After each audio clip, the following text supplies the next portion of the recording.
sometimes like when you say rising star, like I take that as a compliment, It but is. other times it's like I'm already a star. I don't know if it's like if I'm still rising anymore because like people know who I am, bro. You know what I'm saying? Like everyone knows who I am. Even though you want to act like they don't know, my name is in room, many rooms, conversations, everything that's going on. But that's that that's just a little tidbit right there. But how are you, bro? How are you? Look, I'm doing great, but it's not about me. It's not about me. No one knows what's know about me right now.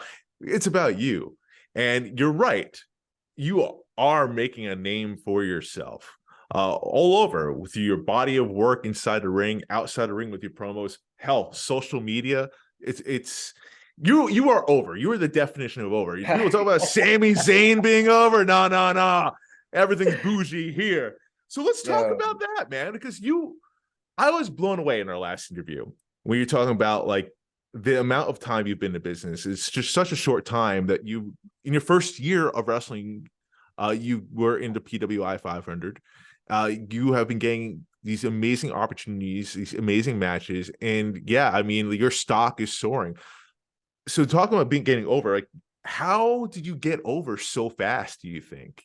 I think so me personally, I think that I'm still trying to find a way to get over. I don't think I'm completely over yet because there's other places that I go to and like I see what their fan base is like and I see like what over is for them. So perfect example, I was at the J Cup last week and I went there to go support one of my friends, other colleagues and everything. Shout out to Charles Mason. He did an amazing job.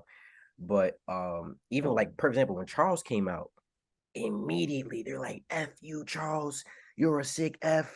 Giving the middle finger, like everybody. It was a roar, bro. It was a roar. And I'm just there like, that man's over right here with this crowd, with this fan base. And I was just taking notes.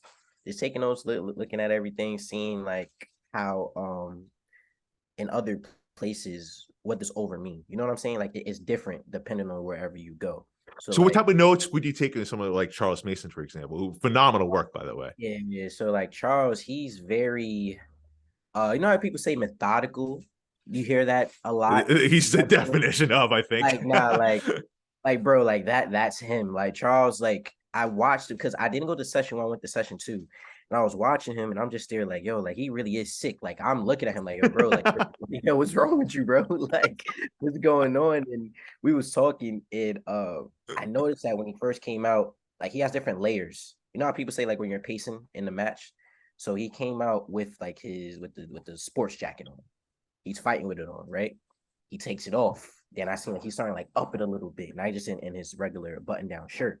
Then he takes off the button down shirt. Now he's just skin. You feel me? No shirt on. And it's just like at that point in the match, he's going crazy. Like he's Mm. going crazy. Like him and Jordan Harper had a great match. But yeah, I was just looking at different things where it's like, pacing, looking at how you get the crowd involved in different ways. Yeah, it took a lot of notes, but I think the reason why people would consider me over is because I'm able to get things done. Like when I say something, I get it done. Like people know, like, okay, like if he's saying it, it's gonna happen. Perfect example. A year ago when I saw him out then Takeover versus SCP, I was like, we are going to do this. This match is gonna happen. The show's gonna happen. It happened. I said I was gonna beat Rev Ron Hunt. It happened. I've been calling out Kaun forever. Said I want this match. I want this. It's happening. So I think I'm just that person that is like if he's saying it, it's almost like a guarantee. And I think that's why so many people tune in. That's why people follow me. That's why people want to know like they're waiting to see like okay who's he gonna call out next? Like for example, Lance when Lance was just with us last time I said it too, and what happened? I beat Lance. It's like if Boujii saying it, it's like it's almost a guarantee. It But gets a little. why do you, I'm sorry to cut you off there, but why do you think that happens for you? I mean, no disrespect, but like, there are people in this industry who've been calling their shots for 20 years that doing kind of something similar that you do and not getting those opportunities, not following, not having it follow through, but you are getting these opportunities, which is awesome, by the way. Like like the matches that you're putting on with this level of talent has been nothing short of amazing. But why do you think that is for you is so new in the industry getting these shots as opposed to some of these vets? I and to just be like completely real and honest, I think it's because of like how my background is right now in my career, where like I don't have that endorsement from my trainer. Like, I don't have like a home base, so to say. Hmm. So like perfect example, you got main event, Charles Mason, all these guys, they have Hog. They're at Hog. This is where they're from. This is their foundation. Okay, we're gonna bring people in to do this and that and all this type of stuff.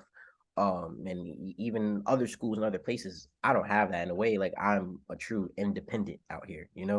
Whereas like the closest thing that's been coming like home has been BCW, if anything. Like Anthony Cole, the whole management, everyone, like y'all have invested in me since I first stepped foot in there. Hmm. My only loss there has been to Anthony Gangone, unfortunately, and Prince Nana from the embassy you know? So I think that it's very relatable to a lot of people where it's like, oh yeah, like I don't have this person that's saying, yo, get this opportunity. Like I'm going out there and I'm taking it. Like I'm opening my phone and I'm just scrolling, like, all right, cool. I want to face Lance. Yo, at Lance, at BCW, at Mark, yo, let's make this happen. What's going on? People's like, oh shit, like it's happening. Like I was just having this conversation yesterday too. I just think this is that people just know that I'm reliable for it. And it's just a relatable aspect where it's like you're when you're not the guy, you're not the favorite employee, you're not this and that, but you're going out there and you're forcing hands. I think it's really relatable to a lot of people. So they're like, nah, like I could live through that. Like, okay, is Boujii doing this? Okay, I could do this too. That's really like what I truly think it is. And I got a community, bro. Like, yeah, I go out there, like I talk a lot of stuff. I call people out, do everything, but like I have a community of people that legit ride for me. Like, did you look at the views for the tweet Oh, on the match dropped, I've bro? I've seen it. I've seen it, man. It It might be is. at like 40,000 right now. I think it was like 33 yesterday or the day before. Yeah. 33,000 views just on the tweet. And it's like, oh And shit. Like, the engagement level has been fantastic too. I mean, like people talk about views a lot. mhm. And now me getting my social media pedestal. No, no, no, no, yeah. People talk about views a lot, but then like like all right, where's this come from? Is the engagement there? The engagement is there too. The The engagement is high. engagement, yeah, of course. I think the engagement is definitely it's more telling than the views because of course the views mean okay, well, this amount of people seeing it does that could be anyone that's seen it. Doesn't have to be anyone Exactly. related to wrestling. But when you see the engagement, the comments, the quote tweets, the retweets, on Instagram, the reposts, Facebook, whatever it is, it's like again, this is a main event right here. The same thing that happened with me, with myself and Rev last year, when on paper, you're looking at it, it was PJ and Shane Taylor. Much respect to Shane Taylor. He's a heavyweight. The typical stuff. Heavyweight guys, they're billed as main event. But no, that real main event that night was myself and Rev. It's gonna be the same thing here, where I don't know if Marina's coming or I don't know who else is gonna be there, but this is the main event right here. Like this is the people's choice for the main event. And I know the other day when I was calling out for Kaun for the match, I said, "Yo, I want Caprice Coleman on commentary too." We're still waiting to see if that happens. But look, if we drop a flyer saying Caprice is there, it's like, yo, Boujii did it again. And it's like, how can you not want to tune in for this? So would one say like, is there a fear that you could possibly be spoiled right now? If that's the case, because you are calling your shots and it's coming true, but like, is there I a think possibility that it's like so much so soon? I think that um I don't think it's even like being a spoiled thing. Cause like And maybe spoiled's I the can wrong see word, by the why. No, way. no, no, no, no, no. It's a proper word for it because if you look at other people in other promotions around, they'll be saying, oh, these guys are getting X, Y, and Z match, this, and that. And it's like, again, this is these people with their schools, with their trainers, with where they came from, and they're bringing them in, of course, to help build the brand of the establishment, whatever it is. I don't have that. So it's like I think that I'm working for everything here. Like I think I just capitalize on every opportunity again, and this is always a turning point for my career with the Rev match. Rev called me out personally. He said, "Wrestling World, feed me Jay Boujii," and I see an opportunity where it's like, well, you got Shane Taylor, you got O'Shea Edwards, you got Moses, you had Khan at that time, you have the whole team there. I got my guys. Why not? Let's do it. So now, technically, I've wrestled Shane Taylor. I've wrestled O'Shea already. I've wrestled Moses already. I've wrestled Rev twice in one night. I'm I took what was gonna probably just be a quick one-on-one and I made it an entire show and I put myself in the ring with every single member. in that one night. People not thinking that way. I'm looking at ways to capitalize on every opportunity to the fullest extent.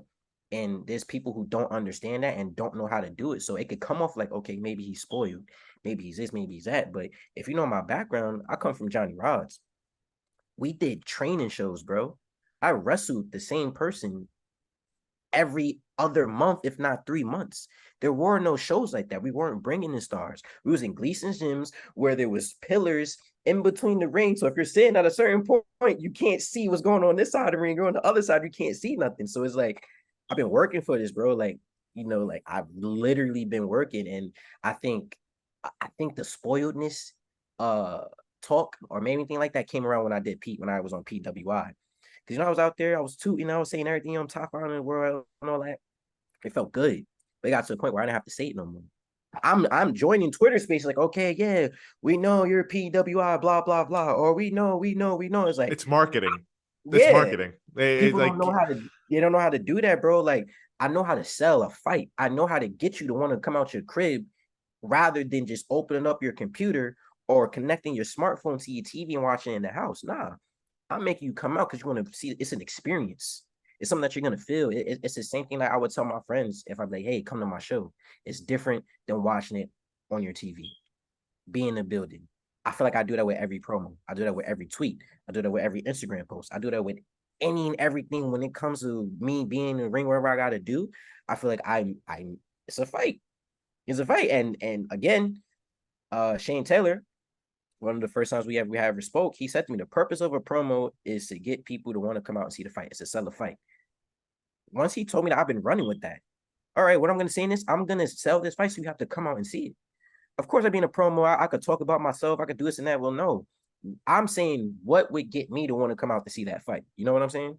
Like, that's how I approach everything. So I think that I just been working hard, very hard. There's still tons of obstacles that are in my way, but I don't let it get to me. And that's why I think people think stuff might be spoiled or, oh, you're being handed things. Like, nah, bro, I'm working hard. Trust me. Like, I'm working hard for everything I got going on right here. But like, y'all don't see that side of it. And it's okay because it just feeds to who people think Jay Boujii is. Like, I said this probably like 2 weeks ago. I've learned the difference between John and Jay Boujii. And I think that's what made Jay Boujii a lot better and what's got me to go up, make stock rise. Because at first, I used to always say, like, nah, like Jay Bougii's John, like it's just one person. And yeah, that's cool. But there's benefits in being two completely different people, two completely personalities. Because now, right here, I'm talking to you. I'm just talking to you as John right now. We chilling. You know what I mean? But if I gotta turn on that switch when when it's time for you really start talking about Kaun and everything like that, now I'm gonna be Boujii. But if you ask me regular questions, stuff like that, yeah, I'm gonna answer like a regular human being. And you asking these real questions that people think. I know people think this. I know, I already know it, but it's not gonna stop anything because you tuning in. well, the more you speak about this, I find it fascinating because I have to reiterate, the point here of like you so young in your career. It reminds me a lot of my previous interview, my previous conversation that I had with Darius Carter, talking about the business side of this, talking about getting people in the seats, talking about evoking emotion from the fans and connecting, and so forth. It's not just about the moves, and it seems like you understand that at such a young age, which makes me wonder what the hell does the future have in store for you, because I guess what I could say is BCW, other promotions, the fans are in for a treat if that's the case, because you're only going to learn and you're going to get better. Switching gears, though, you may want to get your Jay Boujii hat on.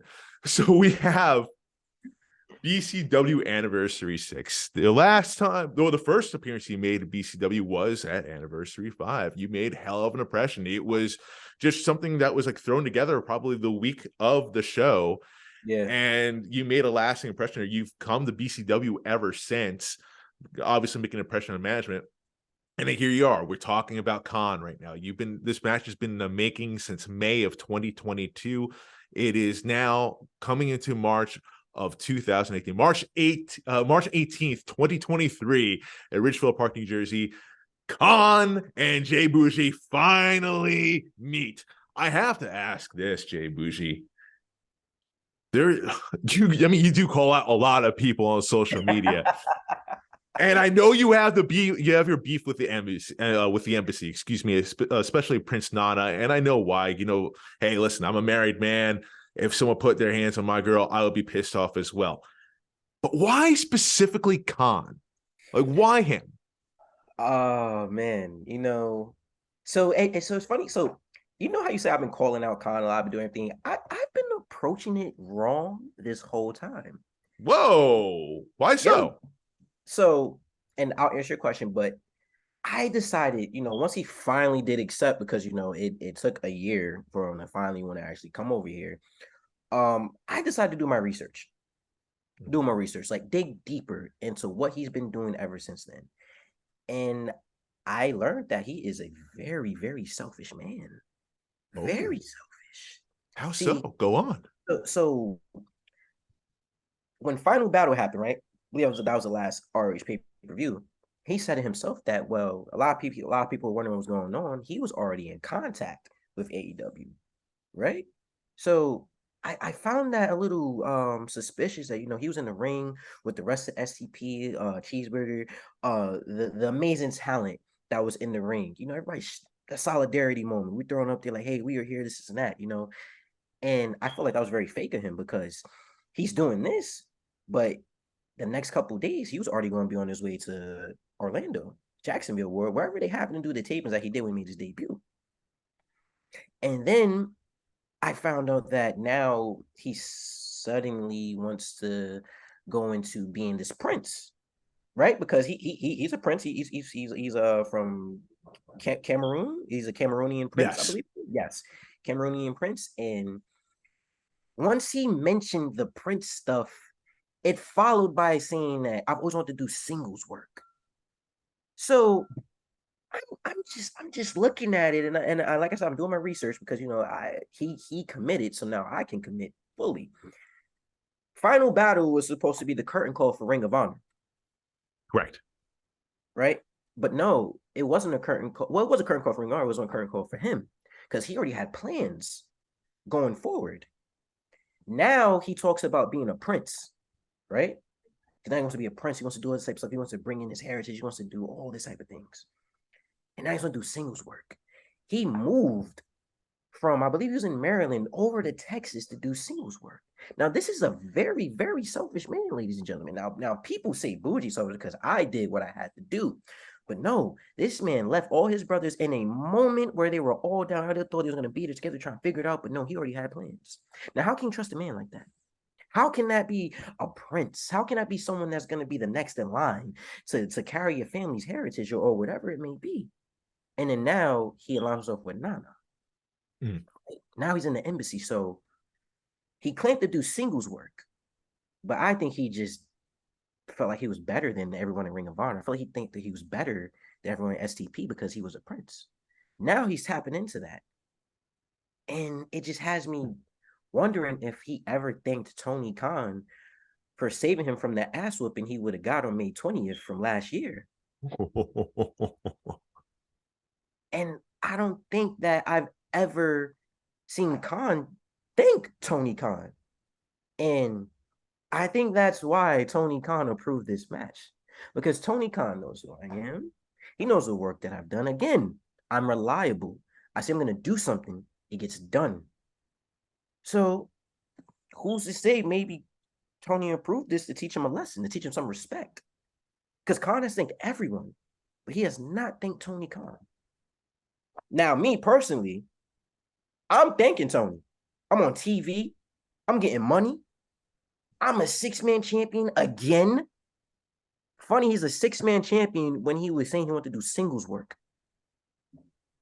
You see what I'm getting at here? You see what I'm I getting at? see. So he is a very, very selfish person, and I've approached it so wrong because I thought that, maybe I had, something to prove, but I don't.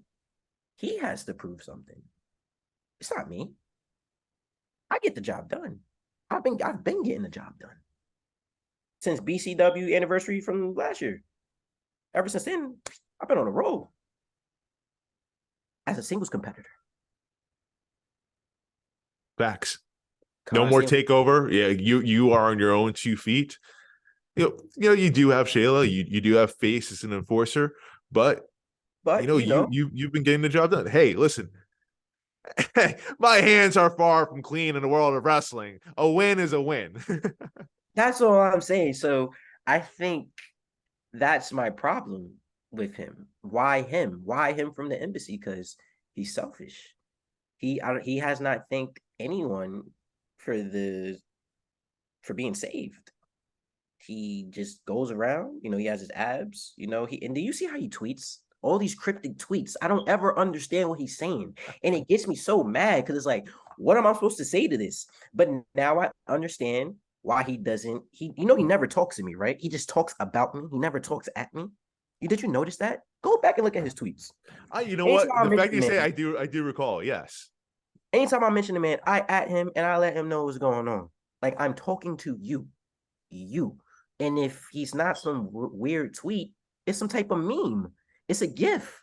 Like, I don't Do you know. feel disrespected by that? Do you think that's a I form of do. disrespect that he I doesn't view you up to his level? I feel like he doesn't think that maybe I'm on his level, and or the other side is that maybe again my track record when I say I'm gonna get something done, I get it done. So maybe he's thinking like, if I've only been doing the singles things for a little bit, I'm right back in another faction. I'm coming out here by myself because you didn't see Nana on there. I ain't see Nana on that graphic. Rumor has it Nana may be in the building that day. There is a rumor Oh, about that. well, Does that change anything for you going to this matchup? no, but I will say, hey, Gangon, or it's another pattern, brother. He's there for him, but not there for you. It goes back to what I said. You are the lackey of the embassy. They don't respect you, but we'll get to you at another time. But yeah, if Nana's there, I hope he's there. Listen, I want all of ROH to be there. Let's bring Nana in. Kaun, we hopefully Caprice can make it. For commentary. Yeah. What is the fascination with Caprice for you? Like, what's the connection there? I want people to see this, and I want people to hear the story that's going to be told.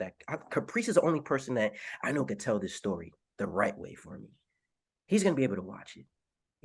He's going to be able to. He's going to say everything about Kaun, of course, but when he sees me, because I'm pretty sure he knows who I am. Like I said, my name is in many rooms, and he's going to know. He might question, Kaun, can you get this done?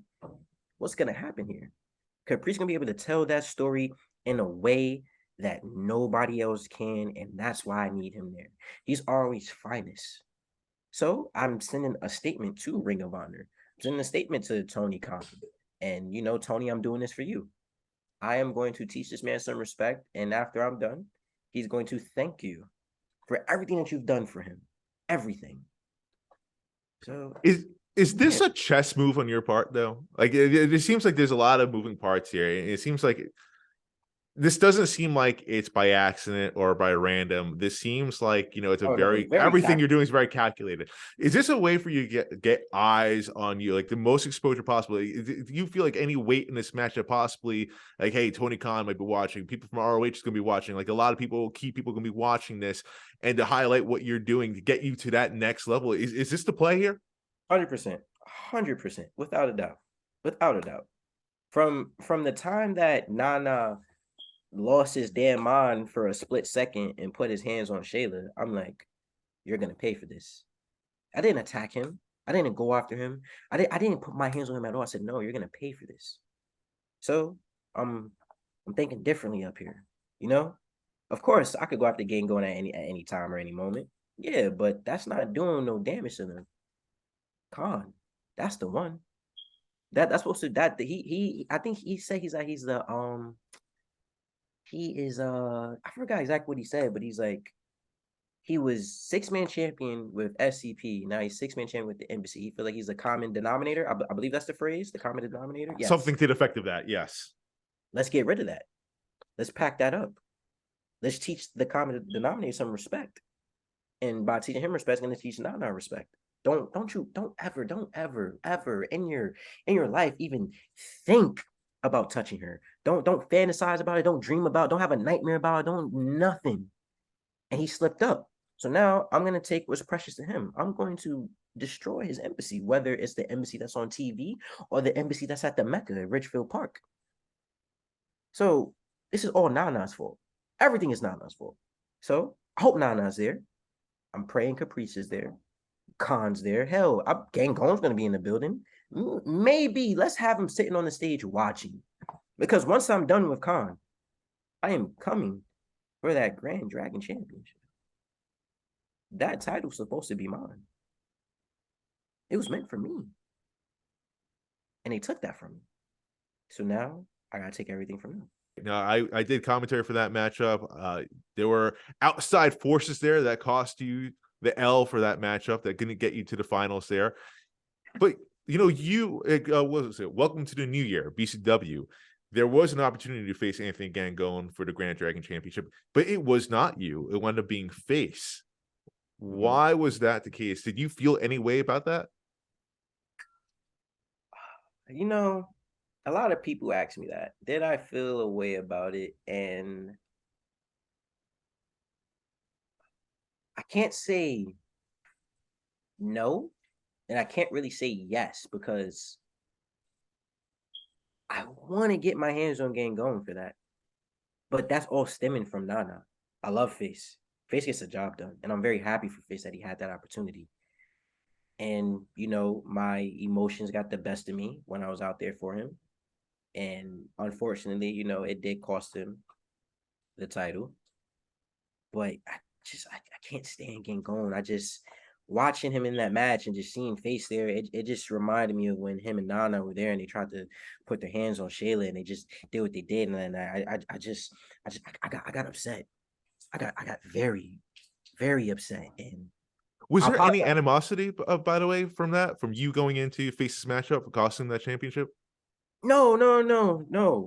I mean, he was in a precarious situation there, though. Like as far as like, and I think I think that Face was more so a little. I don't want to say startled, but like shocked that Gangone hurt him in a way. Face's hand, Face was clenching his hand the entire match, and we've never seen Face in that position ever, like at all. So it was definitely something new. And then with that, and then the emotions of what happened last time, like I see my friend in trouble. I see my friend potentially in danger. I'm checking him throughout the match. I say if his hand is okay, if he could go. I'm telling the ref, stop the match. He can't. This isn't fair anymore. We got to do something about this. But Face is a fighter. Face is gonna keep going. He's a devil of his place. He's a milk hunter. He ain't gonna stop. was it Rocky IV throwing the damn towel? Sometimes he doesn't know what's good for him. And sometimes my emotion gets the best of me. And I seen that there and I seen it as an opportunity. And as selfish as it may sound, I'm happy I did it because Kaun is here now. I'm getting what I want. And Face will get what's his when the time is right. But I had to, man. I gotta get it. I had to get it.